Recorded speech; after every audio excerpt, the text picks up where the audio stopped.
की, जय कन्हैया लाल की। ऐसा ही हमें जब हम मथुरा जाते हैं तो कहीं ना कहीं यही पूरी आवाज़ जो है गूंजती हुई रहती है। नमस्कार, आप देख रहे हैं SPN 9 न्यूज़ और मैं हूं अनुश्रुति।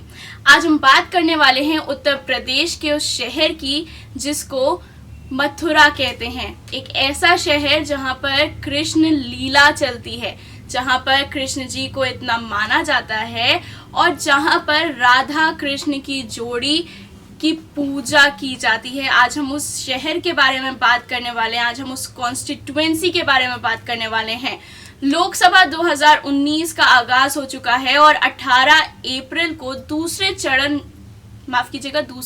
चरण में मथुरा की सीट पर इलेक्शन होंगे और यहाँ पर अब बहुत ज़्यादा दिलचस्प हो गया है, क्योंकि जैसे जैसे इलेक्शन पास आते जा रहा है वैसे वैसे लोगों में उत्सुकता बढ़ती जा रही है। कहीं ना कहीं ये लोग सभी लोग जानना चाहते हैं कि इस समय किस सीट से किस पार्टी का वर्चस्व जो है ज़्यादा भारी नज़र आ रहा है। तो ऐसे में अभी करंट में मथुरा से सांसद हेमा मालिनी है और यहाँ पर हेमा मालिनी को ड्रीम गर्ल के नाम से भी जाना जाता है। अगर 2014 की बात की जाए तो 2014 में 53% वोटों के साथ जो है हेमा मालिनी ने यहाँ पर जीत दर्ज की थी और उसके बाद से ही खबरें ये भी आ रही थी कि क्या मथुरा में काम हुआ है, क्या मथुरा में लोग जो है विकास में बढ़े हैं। ये सारी चीज़ें एक क्वेश्चन मार्क लग रहा था हेमा मालिनी के काम पर। तो ऐसे में एक पत्रकार ने पूछा कि क्या आपने यहाँ पर कुछ काम किया है।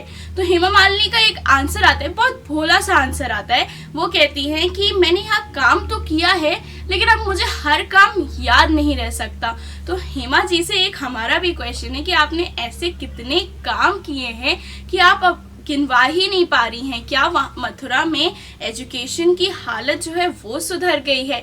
क्या वहाँ के रहने वाले लोगों की हालत सुधर गई है?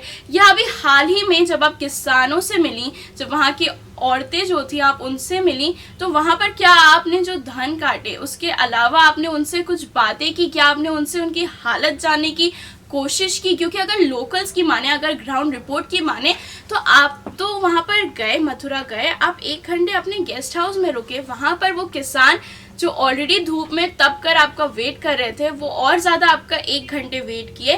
तो ऐसे में ये चीज़ें बहुत ज़्यादा मायने रखती हैं कि आप ठीक है, आप एक नेता हो, आप एक अभिनेत्री हो, लेकिन यहाँ पर आपको ये देखना पड़ेगा कि कहीं ना कहीं वो जो किसान वहाँ पर बैठा हुआ है वो धूप में तप रहा था आपके इंतज़ार में। आप वहाँ के सांसद भी हो, आपको ये भी याद रखना पड़ेगा, उन लोगों के प्रति आपका कुछ कर्तव्य है, ये भी आपको याद रखना पड़ेगा। चलिए थोड़ा सा हेमा मालिनी के अगर हम बात कर ही रहे हैं तो उनके संसदीय जो क्षेत्र है उससे उन्होंने जितनी भी बार संसद में वो बैठी हैं, इस पर हम थोड़ी बात कर लेते हैं कि कितनी सीटिंग्स में वो बैठी हैं और कितनी सीटिंग्स में नहीं। हमारे पास पूरे आंकड़े भी हैं। हेमा मालिनी की जो संसद में अटेंडेंस रही है वो 39% रही है। 39% मतलब कि अगर हम देश के एवरेज अटेंडेंस की बात करें संसद में तो वो 80% है और हेमा मालिनी की प्रेजेंस रही है 39%। हेमा मालिनी ने 17 डिबेटों में पार्टिसिपेट किया है और अगर हम उसके अलावा बात करें तो वो 67% जो है देश का एवरेज रहा है। तो कहीं ना कहीं हेमा मालिनी एक सांसद के तौर पर कहीं ना कहीं वो थोड़ा सा पीछे नज़र आती हैं। लेकिन अगर हम चलिए ठीक है, आप संसद में नहीं गए, आप एज अ सांसद वहाँ पे अपने कॉन्स्टिट्यूएंसी को रिप्रेजेंट नहीं किए, एक बार ये भी हम मान लेते हैं। लेकिन अगर आपने वहाँ पर काम किया होता तो वो काम दिखता भी। अगर वहाँ के लोग कह रहे हैं, अगर वहाँ के लोग ही ये सवाल पूछ रहे हैं कि हेमा मालिनी जी ने यहाँ पर आकर कोई काम ही नहीं किया है तो हम उनको वोट किस आधार पर दें, तो ये कहीं ना कहीं आपके कामों पर, जिसको आप कह रही हैं कि आपने बहुत सारा काम किया है, इस पर कहीं ना कहीं एक क्वेश्चन मार्क लगा देता है। और ये मथुरा में अब बीजेपी की हालत क्या होगी, इस पर भी एक क्वेश्चन मार्क लगा रहा है। क्योंकि अगर बात करें हम किसानों के साथ, आप मिलकर फोटो क्लिक करवा लो तो ठीक है, आपने करा लिया, लेकिन उनके लिए क्या काम किया उनके लिए क्या वायदे किए ये भी तो बताइए। अगर आप वहाँ पे सांसद हैं तो आपको ये बोलना चाहिए था कि चलिए ठीक है, इन 5 सालों में मैंने कुछ नहीं किया, लेकिन आने वाले 5 सालों में मैं चाहूंगी कि मैं ये काम जो है आप लोगों के लिए कर पाऊँ, तब तो बात भी बनती। लेकिन अब यहाँ पर देखा गया कि आप गए, आपने फोटो क्लिक करवा लिया और उसके बाद कुछ नहीं। इसके बाद अगर हम बजट सेशन अटेंडेंस की बात करते हैं तो बजट सेशन अटेंडेंस जो रहा 2014 में हेमा मालिनी का, वो रहा 7%। और अगर बजट सेशन 2019 की बात करते हैं, मतलब लोकसभा चुनावों से पहले जो बजट सेशन हुआ, उसमें अगर हम बात करें तो उसमें हेमा मालिनी का प्रेजेंस रहा 50%। मतलब जैसे ही आपको पता चला कि लोकसभा चुनाव आने वाले हैं तो आप जो है वहां पर संसद में गए, आप वहां पे अपनी अटेंडेंस दे रहे हो, लेकिन जब तक अटेंडेंस की बात नहीं थी, जब तक कोई चुनाव नहीं आने वाले थे, तब तक वहां पर आप गए भी नहीं। एक बार आप सांसद बन गए, उसके बाद आपने सिर्फ 7% अटेंडेंस दी बजट में। वहां के लोगों की परेशानियों के बारे में मतलब आपने संसद में कुछ बताया ही नहीं है। और अगर हेमा मालिनी के खुद के एसेट की बात करें तो वो बढ़कर हो गया है 101 करोड़ से भी ज्यादा।